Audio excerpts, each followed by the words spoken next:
So let's read off the words which will re-emphasize what we saw in terms of tables with words that matter in terms of the intent, understanding what is meant by the brief table summary of recommendations that we saw in the tables.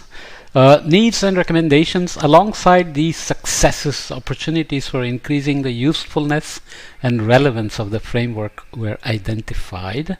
We'll highlight the most important issues and offer recommendations for addressing each issue, as was summarized in Table 1. Each section here has a lot of text, but I have just basically taken the lead paragraph just to kind of give you a sense of what they are trying to say in each case. Improve integration of societal and climate conditions. So these were the rows at the top of the recommendations we looked at. Policy and decision makers charged with preparing for and managing the risks of a changing climate need improved integrated studies that provide more targeted support for assessing response options. There are some social scientists who worry that politicians are using the scientists or the boundary organization like IPCC to justify their decisions. So one has to see where we are actually bringing science to serve society versus where we are being, used in some sense. So the epistemic and other ownership of the knowledge production has to stay with us, and then when we hand it over across the boundary, how far can we go in making sure that the science is not misused? But nonetheless, improving the integration of societal and climate conditions has to happen for navigating the future safely and sustainably. For example, few integrated studies assess resilience, the ability to cope with and recover from climate-related losses, and many adaptation scenario studies simply state the kind of adaptation actions that are assumed to occur rather than articulating the transitions by which adaptation outcomes are achieved.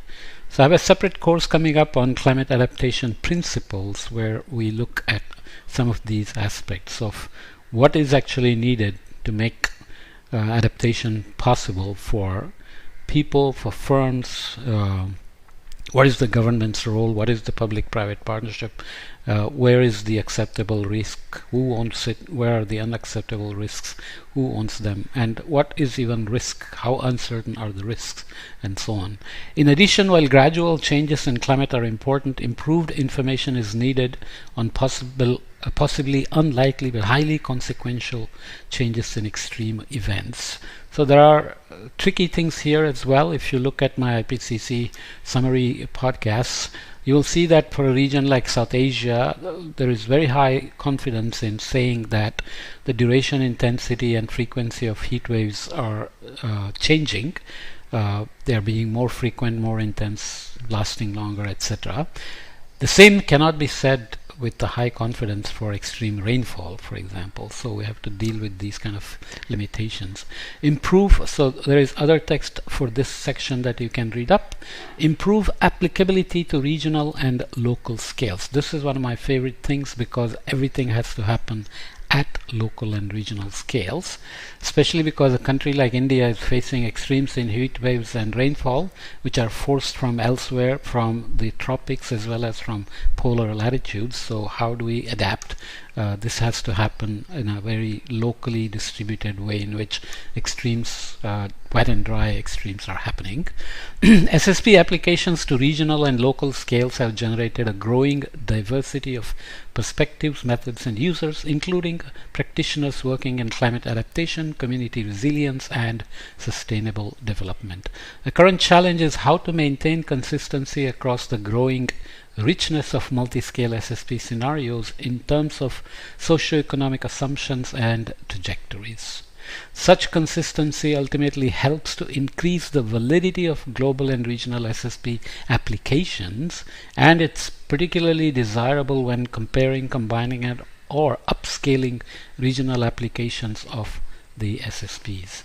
At present, there is no commonly agreed best practice regarding methods for downscaling global SSPs.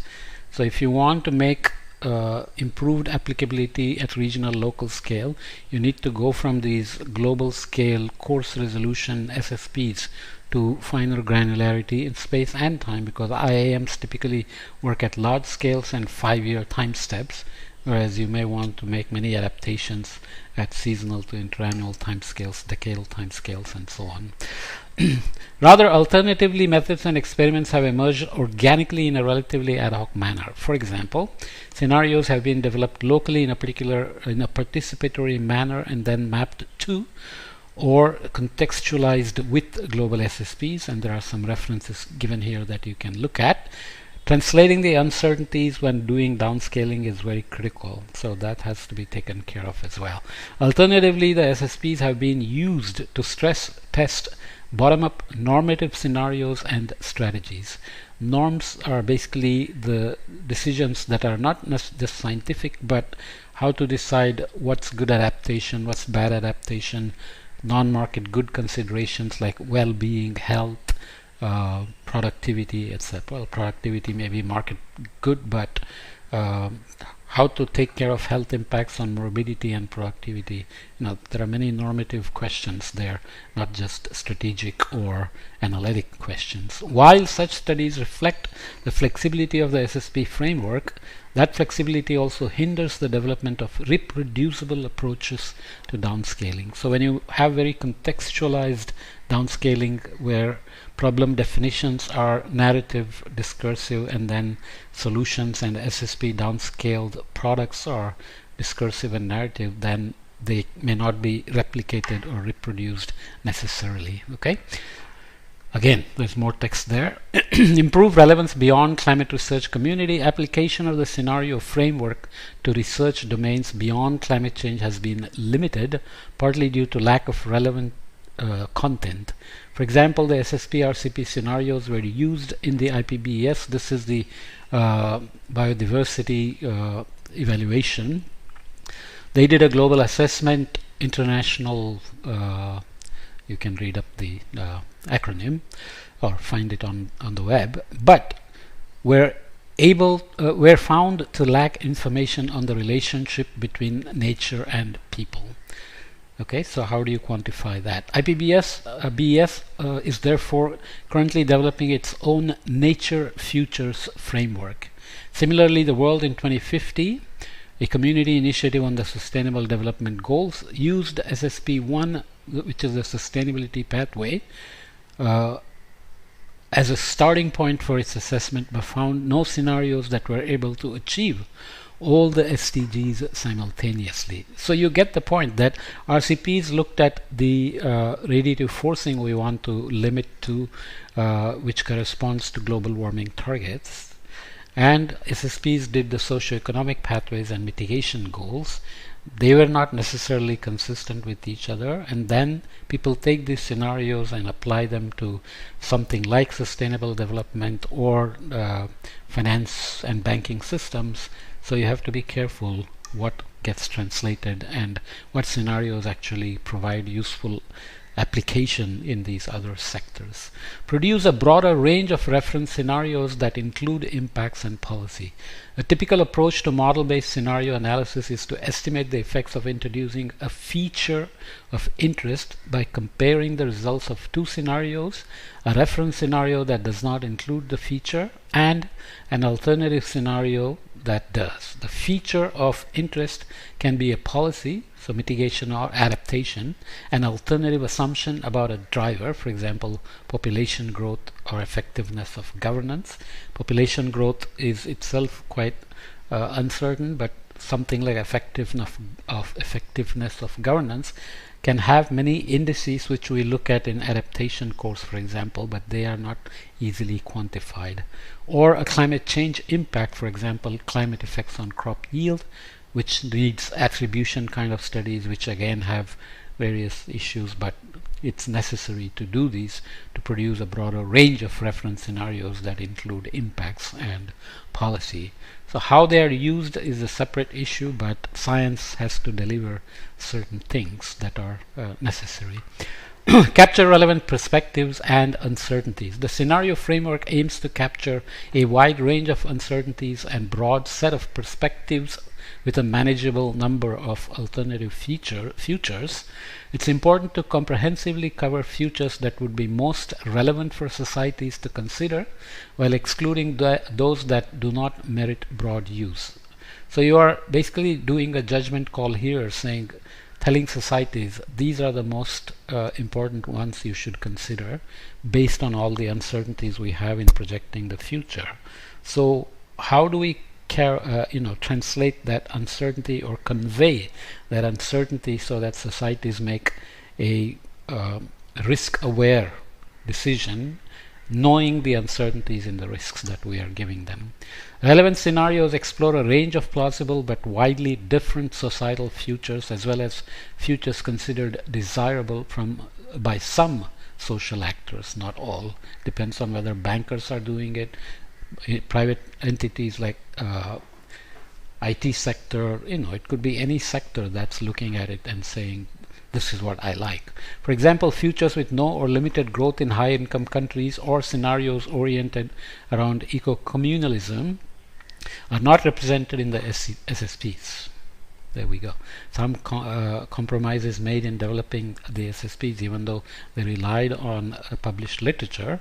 Plausible futures that may be underrepresented include those driven by disruptive events, as we saw in we'll see in box 3, COVID-19 impacts, whether technological, social, political, or environmental. For example, it may be useful to explore the implications of violent conflicts, the crossing of biophysical or social tipping points.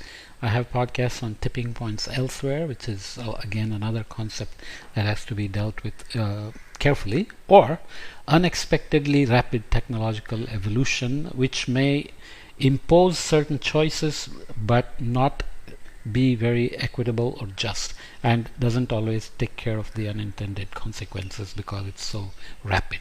For example, artificial intelligence or energy efficiency.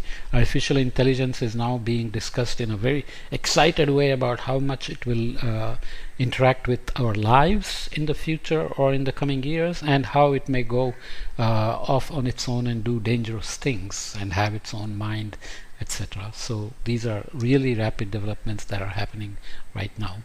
Keep scenarios up to date. The scenario framework was designed to support research over a sustained period of time. However, inconsistencies can develop between the framework and changing societal conditions and advancing knowledge and an evolving policy landscape. For example, the starting year of the quantitative drivers of the SSPs was 2010, and for emissions was 2015. In some cases based on data from an earlier point in time. Updated data on national level GDP, fertility and mortality rates and urbanization are now available, and outlooks for near-term trends in energy systems and emissions have changed over time. I have several podcasts on many of these aspects that we can look at, but they are relevant here in terms of keeping the scenarios up to date, assuming they are useful, usable, and used. Updating the framework with recent data and trends will improve its perceived validity and suitability for research applications, especially those focused on near-term issues such as attainment of the NDCs, the nationally determined contributions. Keeping in mind that both conditional and unconditional NDCs leave a huge emission gap in terms of global warming targets of 1.5 degrees C and 2 degrees C. Conditional are those that will be performed or taken by countries only with some aid in terms of finance or intellectual properties, technology transfer, etc. Unconditional are those that countries will do anyway, like deployment of renewables for their own good, etc. However, there is an inherent tension between revisions and providing a stable set of scenario information that promotes consistency in assumptions across the scientific literature. If things keep changing every few years, then governments, decision makers, private entities may begin to think these are not reliable. The COVID-19 crisis is a further complication given the large uncertainty surrounding short-term recovery rates and long-term implications. I have looked at this in other contexts in adaptation course as well, for example. Okay, so finally, improve relevance of climate change scenario applications for users. I'm not sure it's finally. Yeah, it is. The number of users of climate change scenario information has increased substantially over recent years, but availability of information tailored to specific needs has not kept pace. So, who are these users? Are they the ones who are deciding on adaptation and mitigation? If so, why is the emission not slowing down, let alone beginning to turn around and come down? Has to be looked at. Users now extend beyond policymakers and planning authorities to include businesses looking to evaluate the alignment of investment decisions with the Paris climate goals, and finance sector, which has become increasingly interested in assessing climate-related financial risk. This is true, but then if you look at transparency of corporations in living up to their promises, it's not very good. Neither is the monitoring and verification. So there is a greenwashing that is happening already and may become more prevalent as we go forward in terms of demand from the public, the bottom-up demand in terms of worrying about climate change while making profits. Subnational actors, for example, cities and civil society, are also turning to scenarios to help inform their climate resilience strategies. So the translation of SSPs is being done ad hoc by these players, and what the uncertainties are, they perceive on their own and make decisions on their own. Okay.